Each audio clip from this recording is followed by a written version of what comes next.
ये लकड़ी का बॉक्स है। इसको इस तरीके से खोलते ही यहाँ से ऐसे लग जाता है और इसको ऐसे खोलते इसमें पेन रखने का इस तरीके से पेन रखा जाता है इसके अंदर।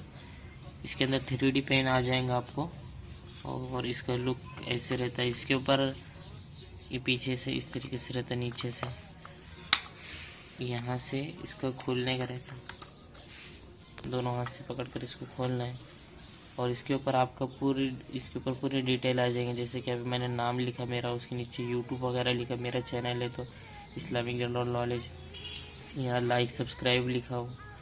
तो इसके ऊपर आप जो भी काम करते मतलब अगर टायर का है तो इस पर टायर की भी फ़ोटो आ जाएंगी और टेलर है तो मशीन वगैरह की फ़ोटो आ जाएंगी।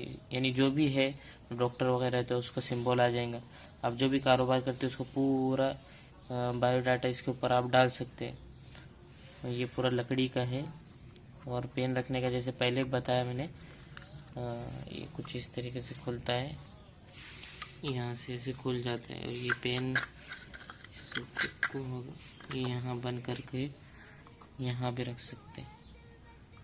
इस पर नाम